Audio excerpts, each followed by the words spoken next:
Good morning, students.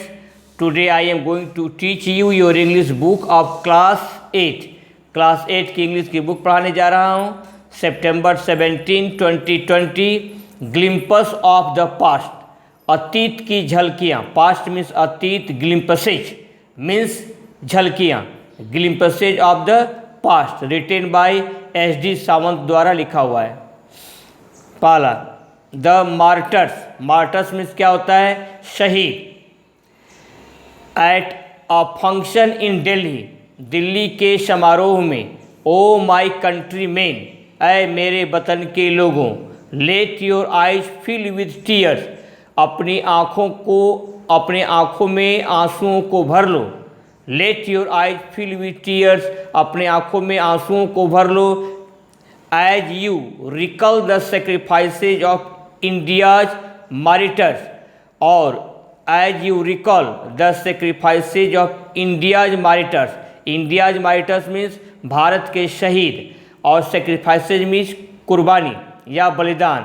और भारत के शहीदों की बलिदान को आपको याद करना है, और भारत की शहीदों के बलिदान को आपको रिकॉल करना है, आपको याद करना है.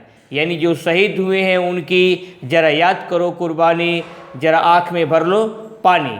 मेरे वतन के लोगों ज़रा आँख में भर लो पानी. जो शहीद हुए हैं उनकी ज़रा याद करो कुर्बानी. With the superior weapons.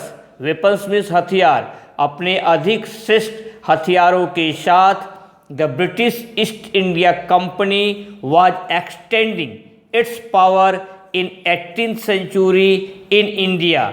British East India Company 18वीं शताब्दी में भारत में अपनी शक्ति बढ़ा रही थी. India's princes were short sighted. और भारतीय राजकुमार शॉर्ट साइटेड मीन्स अल्पद्रष्टा थे, शॉर्ट साइटेड थे. That upstart raja. Upstart means नया धनी या नवधनिक राजा. दैट अपस्टार्ट राजा, वह नवधनिक राजा या वह नया धनी राजा. Call the English merchants. अंग्रेज व्यापारियों को बुलाओ. They will help me in defeat him.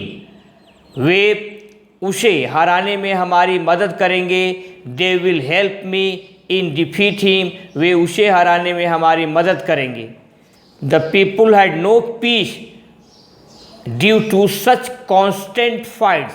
ऐसे लगातार लड़ाइयों के कारण लोगों में शांति नहीं थी. कॉन्स्टेंट मीन्स लगातार, फाइट्स मीन्स लड़ाइयाँ, पीस मीन्स शांति. The people had no peace due to such constant fights. ऐसी लगातार लड़ाइयों के कारण लोगों में शांति नहीं थी. The rivalries help the East India Company. इन प्रतिद्वंदियों ने ईस्ट इंडिया कंपनी की मदद की. एंड और East India Company could easily defeat Indian princes one by one.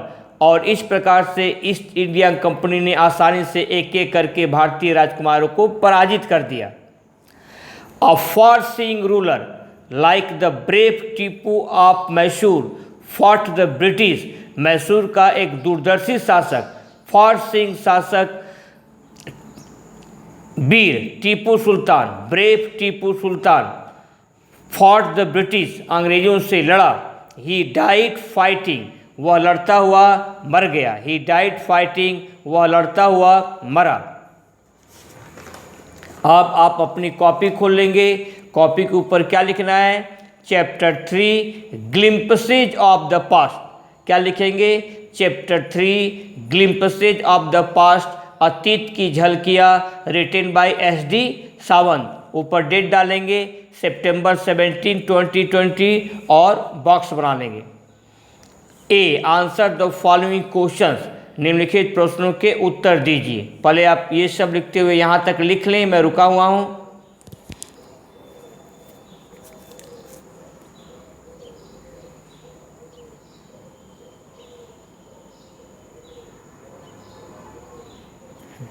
A. Answer the following questions. Question 1. Why had the people no peace? Question mark. लोगों के पास शांति क्यों नहीं थी? Answer, people had no peace due to constant fights, लगातार लड़ाइयों के कारण people had no piece, लोगों के पास शांति नहीं थी, लोगों में शांति नहीं थी। Question 2, how did the East India Company defeat Indian princes one by one? East India Company ने भारतीय राजकुमारों को एक एक करके कैसे हराया? Answer, with the help of rivalries, प्रतिद्वंद्वियों की सहायता से, एंड सुपीरियर वेपन्स, और श्रेष्ठ हथियारों की सहायता से। The East India Company defeated Indian princes one by one, East India Company ने भारतीय राजकुमारों को एक एक करके हरा दिया। आप यहाँ से यहाँ तक लिख लें, मैं रुका हुआ हूँ। यहाँ से यहाँ तक आपको पूरा लिखना है, मैं रुका हुआ हूँ।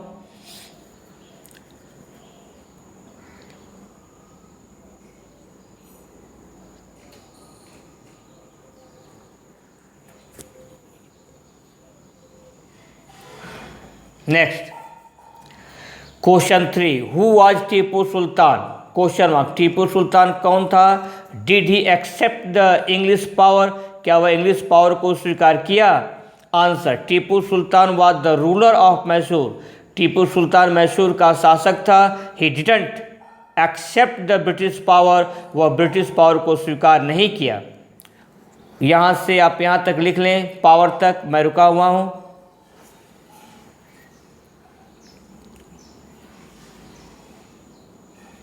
Next, question 4, what things were helpful to the British company in extending its power in India?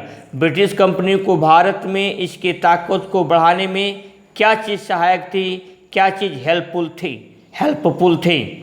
Answer, the superior weapons of the Britishers, Britishers के सुपीरियर वेपन्स, श्रेष्ठ हथियार, and rivalries among Indian princes, और भारतीय राजकुमारों का आपस में प्रतिस्पर्धा, राइवलरीज, वर हेल्पफुल, सहायक थी, to the British company, British company के लिए, in extending its power in India, उनकी ताकत को भारत में बढ़ाने में।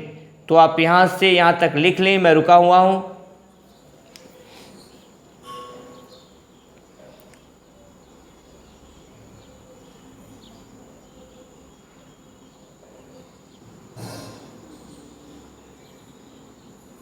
Next, question 5, what kind of Indian princes were there in 18th century India? 18th century के भारत में किस प्रकार के राजकुमार थे?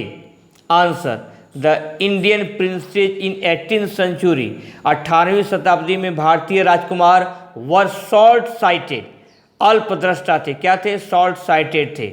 आप यहाँ से यहाँ तक लिख लें, मैं रुका हुआ हूँ।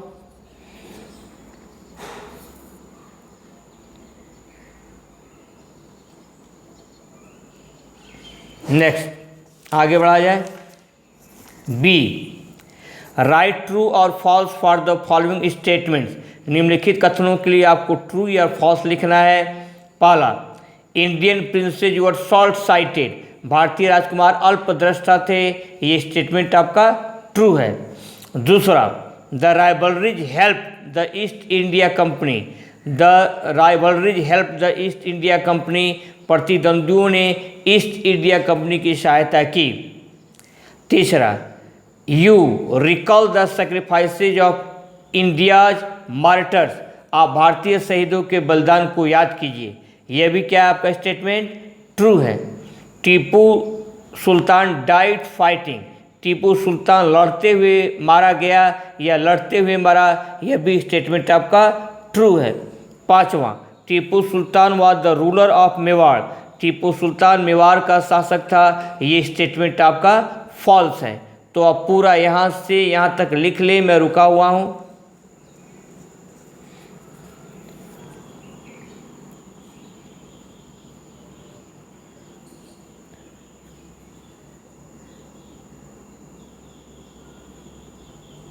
Next, 6, Tipu Sultan fought the British, ये स्टेटमेंट आपका ट्रू है कि टीपू सुल्तान ने ब्रिटिश से लड़ा, ये स्टेटमेंट आपका ट्रू है। 7, the British East India company had the superior weapons. British East India company के पास श्रेष्ठ हथियार थे। यह भी आपका स्टेटमेंट ट्रू है। 8. The British East India Company was extending its power in 19th century. 19वीं शताब्दी में ब्रिटिश ईस्ट इंडिया कंपनी अपनी ताकत को भारत में बढ़ा रही थी। ये स्टेटमेंट आपका फॉल्स है। तो आप यहाँ से यहाँ तक लिख लें, मैं रुका हुआ हूँ।